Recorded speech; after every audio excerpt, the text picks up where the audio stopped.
नमस्कार मित्रांनो, आज आपण क्रोशे बो कसे करायचे हे बघणार आहोत।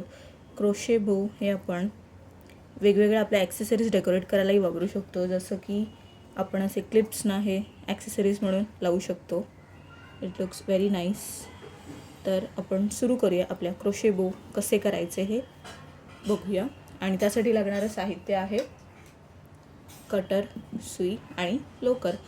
जे साहित्य तुमच्याकडे अवेलेबल असेल त्यामध्येही तुम्ही ते करू शकता आणि सुई पण तुमच्याकडे जी अवेलेबल असेल त्यामध्ये तुम्ही करू शकता। मी इथे 1.8 mm ची सुई घेतलेली आहे, कटर आणि नॉर्मल कॉटन यार्न। सो आपण सुरू करूया। क्रोशे बो करण्यासाठी आपल्याला प्रथम मॅजिक सर्कल करावं लागेल। तर मॅजिक सर्कल आपण असं घेऊन हे असं यातून बाहेर काढायचं आणि इथे एक 1 चेन करायचं। तर आपलं झालेलं आहे हे मॅजिक सर्कल।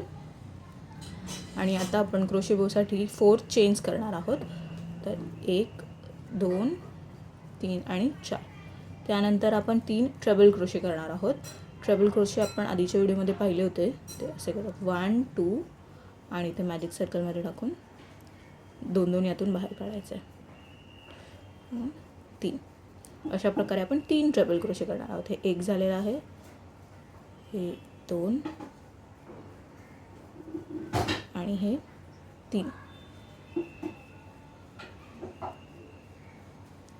आणि त्यानंतर परत आपण 4 चेन करणार आहोत। 4 आणि आपण ह्या मॅजिक सर्कलमध्ये ते स्लिप स्टिच करणार आहोत।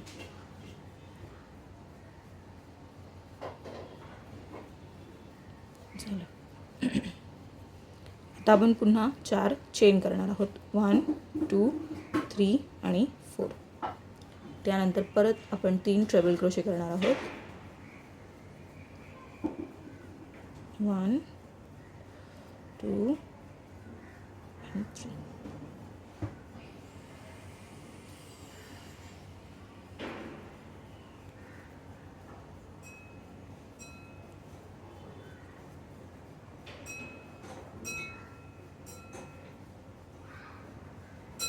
त्यानंतर 4 चेन्स करून स्लिप स्टिच करायचं, 1 2 3 4 आणि हे स्लिप स्टिच। आता आपलं लास्ट एंड हे आपण खेचायचं आहे। जितकं ताट खेचू तितकं ते स्मॉल होतं आणि चेन बंद करून आपण हे कट करायचं। कट करून झाल्यावरती आपण हे टेल आपलं खेचून वर्क आपलं घट्ट करायचं आहे। त्यानंतर हे आपण असं सर्कल करायचे 2 अपोजिट एंडला। हे या बाजूने झालं 1 2 आणि 3 आणि इथे गाठ बांधायची आपलं वर्क सिक्युअर करायला। 1 आणि 2 आणि हे मग असं कट करायचं।